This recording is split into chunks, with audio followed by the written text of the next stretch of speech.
Who's your favorite Ozzy Osbourne guitar player? Is it Randy Rhoads, Jakey Lee, or Zakk Wylde?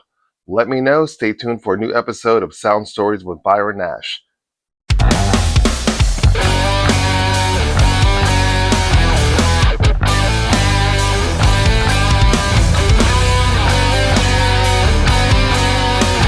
Hey everybody, welcome back to Sound Stories with Byron Nash. I'm your host, Byron Nash. So on this episode, which is part two of a two-part series, the first one was focused on Black Sabbath. Originally I wanted to do the guitar players of Ozzy, but you got to treat Sabbath as its own thing altogether. So this one is focusing on the recorded guitar players of Ozzy. I don't want to leave out Joe Holmes and Gus G. I don't want to disrespect those guys because they're badasses in their own right. But we're really going to focus on the big three, which would be Randy Rhoads, Jakey Lee, and Zakk Wylde. For me, I love them all. I really, really love them all. But Randy's got to be my number one go-to. It's funny how I got into him because it was a little backwards. I guess all of my stumblings into certain bands were not the most traditional way. And I remember I don't know how I think I recorded it from a buddy. It was tribute. And I knew about Randy Rhoads.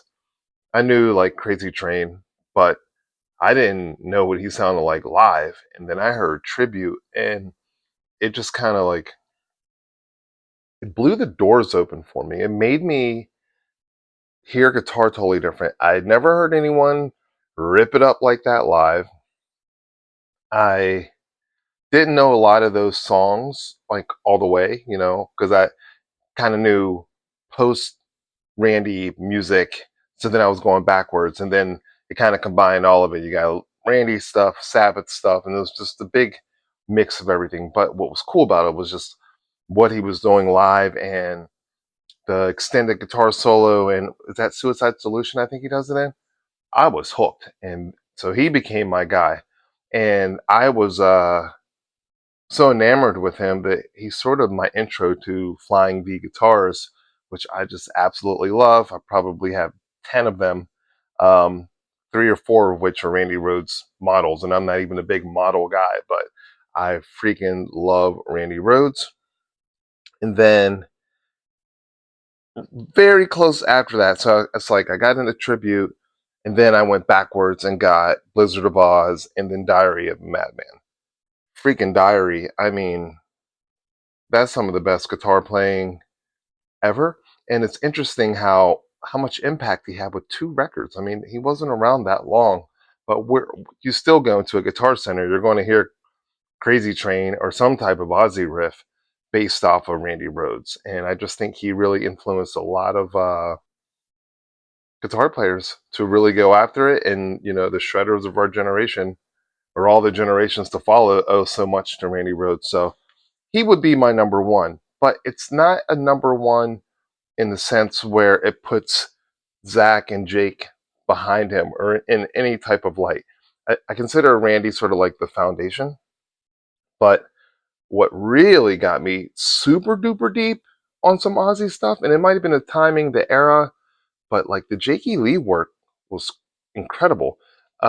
Last December, I had the opportunity to play a Ozzy tribute concert, and there were five bands, and it was a bunch of musicians from all over the place, all over the city, but then the bands were kind of put together. So you were playing with people you never met before or you never played with before. And I was the band leader of band one. So we were opening this whole show. And our opening song was Bark at the Moon. And I was like, yikes. I never even tried to learn that song before. Maybe I air guitared it, and I don't even know if I did that right. That song is so hard to play it right. It's so fast. The picking's incredible. The soloing is incredible. And that record in particular, really, I mean, that time in the 80s was really special.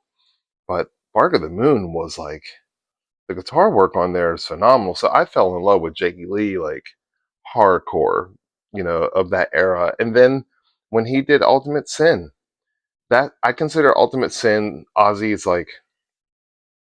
because it was like 87-ish, 86, 87, it's kind of like almost the peak of glam.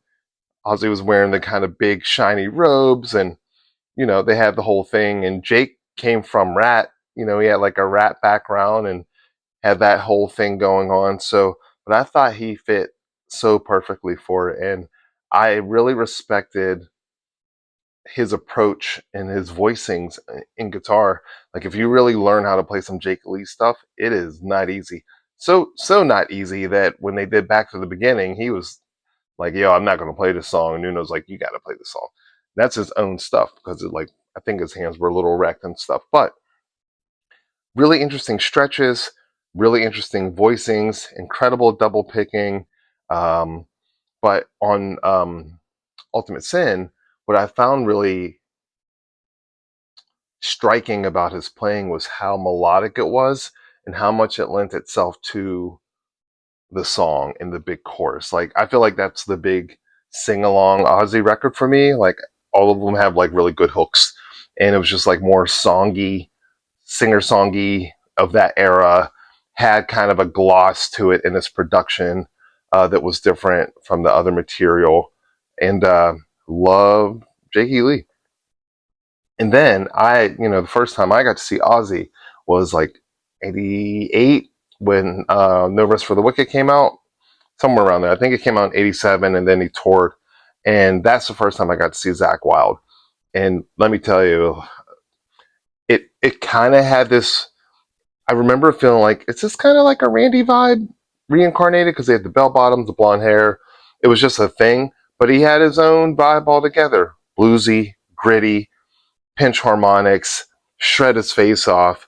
And it was like Ozzy and Anthrax on the State of Euphoria record. And it sort of solidified that Zakk Wylde was here to stay and that he was someone that was always going to be revered and respected in the guitar game. So they're all great to me. Randy's like my number one, but I love all three. Um, it's interesting too because like when you talk about riffs and memorable leads and all that stuff, everyone's going to have their opinions on it. Everyone's going to be attracted to something that's really resonating with them. But for me, so I'm going to do a thing where this was tough. I had to like go through all the songs and try to figure this out. But I'm going to say the top 5 riffs from each guitar player. Cool? And I want to know what yours are. Make sure you leave them in the comments. Let's debate. Let's talk about it. Teach me something I don't know. I mean, I'm a fan, but that doesn't mean I know everything. Like I'm deep in the trenches, but this is what I got. So for me, these are mine. I think the top 5 Randy Rhoads guitar riffs are Crazy Train. It's got to be. It's the most famous, most familiar, and unique for that time. Believer. I think that riff is so dark and nasty and just haunting.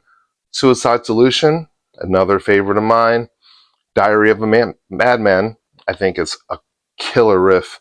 And I don't know if they say Sato or if it's Sato, but I love that riff too. That riff is crushing. For Jakey Lee, Bark of the Moon, it's got to be number one. If someone argues that, they're out of their mind because try to play it and then you'll come back and be like, you're right, Bark of the Moon. Waiting for Darkness is such a cool riff. Like that kind of staccato but still melodic but dead on. Like I love that riff. I just love that song in general, but that riff I think is one of his best. Ultimate Sin, classic. Never, you never know why we rock. I love that riff. And then Shot in the Dark, I think it's like the quintessential big arena rock Ozzy Jakey Lee song riff of all of them. It's such a good song to sing. And it's one of those things where the riff, there's riffs where you go like ding ding ding ding ding, you know what it is. It's more than that. It's like melody and rhythm and texture and harmonics and harmony and all this cool stuff. So those are my 5. And then for Zakk, I love Miracle Man. I think I know that's not going to be everybody's number one, but that is my number one. Um, no More Tears, because I mean that riff is so heavy and all the slide and all. Nobody was really doing it like that. What was that, like 90, 91? Crushing. I love Tattoo Dancer. I love how fast that riff is, and just a lot of cool picking, pinch harmonic stuff going on in there. And then, oh, I guess I left a couple off. So I'll add Hellraiser, and then Devil's Daughter. I like that riff too. So for Randy Rhoads, for the solos, now I wanted to do top 3 solos. This was really hard to narrow it down because I have like 20. But I'm going to say Mr. Crowley. Just everything about how he builds the solo, what he says in it, the tones, the kind of like dissonant notes and all that stuff are really cool. Over the Mountain, crushing solo. We all know that one. And Believer. That's probably my favorite one for sure too. Jakey Lee, Bark of the Moon, again, solo is ridiculous. I didn't even have to play that. I played the ending part. I didn't even have. I let the other guys do that. They did the solo. I did the hard stuff at the end.